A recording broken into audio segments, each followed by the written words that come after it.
And welcome back to the Denver Sports Betting Show UFC edition. I have my fight crew. These boys have not left. And this segment is brought to you by CD's Wings with a packed weekend of fights, basketball, baseball, NFL draft. Be sure to get your wing order in early. You do not want to be hungry.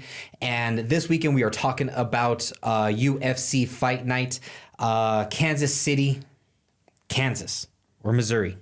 Yeah, Same thing, right? I'm petitioning. Make it in one state. Like, let's not have this debate anymore. Right? One state. Call me if you have any questions.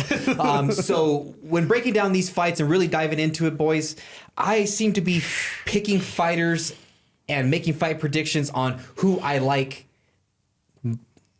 the least most. I don't even know how to say if I'm saying it right. But I mean, sometimes these fighters, man, we were just talking last segment, blue chip stocks, Justin Gaethje's, Alex Pereira's. These are penny stocks. Unfortunately, we're picking penny stocks here. So invest, make your bets wisely, because like I said, sometimes these fighters do not fight for your dollar as hard as some others do. So the first fight we're going to talk about, Michel Pereira versus Abus Magomedov. Taylor. So yeah, I'm excited about this fight. I think it should be a good, flashy fight. I think Pereira takes it home. I think he gets it. The best bet I have for this fight is to not go the distance. Both of these fighters have had a ton of different fights. Pereira with over 40, Abus with 30 plus fights. I think it's going to be a great fight. It doesn't go the distance is my pick on that one. I like that. Pereira, definitely. I love his style, man. Like this, he just makes fights. Like I love this guy's style so much, and he's kind of due. So once again, this is a little bit tough for me, but that's who I'll go with.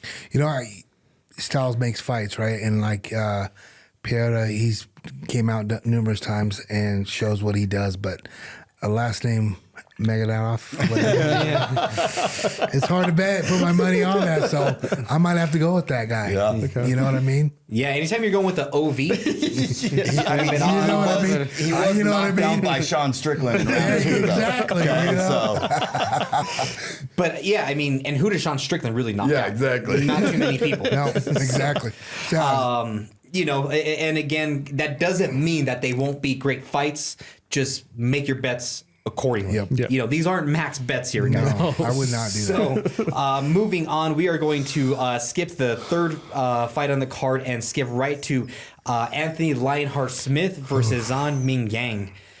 Taylor. Yeah, I think Anthony got dealt a tough opponent on his last fight. I got Zhang on this one. Unfortunately, it's going to be sad. I mean, is it really a tough opponent, or is...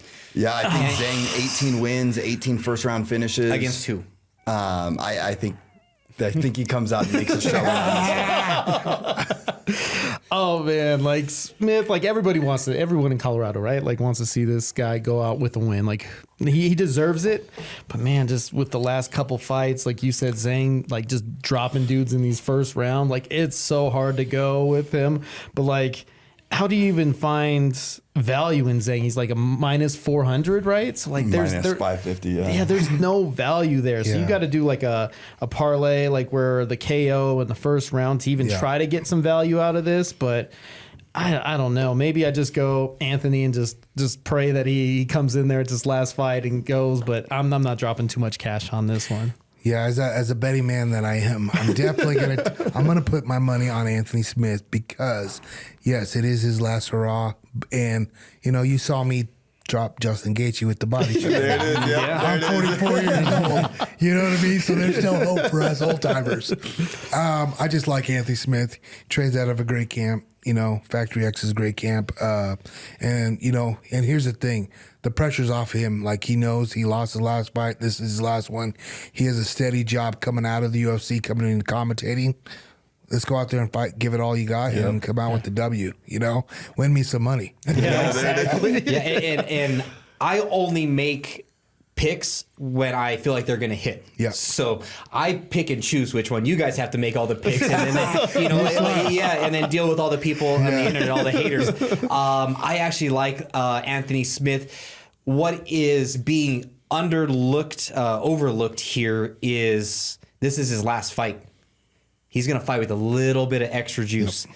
And I always say everyone has that puncher's chance. So it's Luke and I versus you two. Yeah, that experience takes over too. He has tons of experience. Yeah, absolutely. Tons of experience. And I don't think Zhang Mingyang's all that good. What I think the UFC put him against Anthony Smith. They're really trying to hit that Southeast China market. Yeah. And what better way against to get a win against Anthony Smith? So next week we'll revisit this one, and I think we'll trade like a body shot. Yeah. You know what I mean? One body shot. I'm calling in on that one. Don't let me down, Anthony. Come on, let's go. And then for the main event, Ian Machado Garry versus Carlos Prates. Who you got?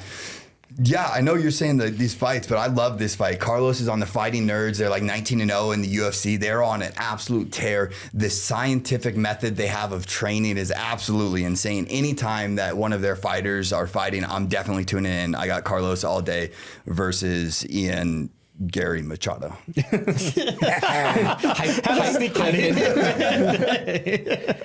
I'm going Ian, man. I think he's just fought better competition. Like I think But he's barely winning. Winning's winning, right? No. Quarter. No. What? Winning is winning, bro. Like I don't. Ian, it's gonna Ian. I just feel like he's fought better competition.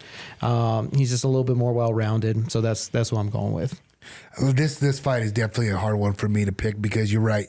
The nerds are in the game, dude. Their squad has something. They figured something out.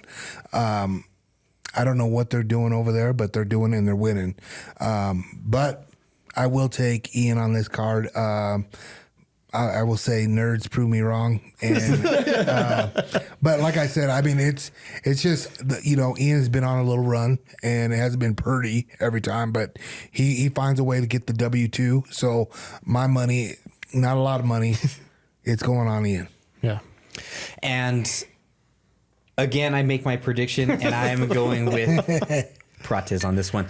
I mean, Machado Garry Machado, however you want to hyphen Machado Garry. He has been getting wins. They haven't been impressive. No. I mean, he's not out there rocking dudes. Prates, he's an interesting character. Yeah. I mean, I think sometimes these fighters need to be protected from themselves. So, I looking into this fight and stuff like that, and the first thing that pops up, how many cigarettes this guy smokes. Yeah. So I'm like, dude, like, just keep some stuff on the low. How about that? You know what I mean?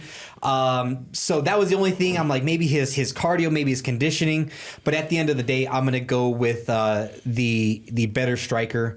And Prates, I think he just turns the lights out. So, Machado Garry has not been knocked out, but at the end of the day, anybody can be knocked out, and I have seen him get rocked. Yeah. So I think it happens this fight. Prates for the win.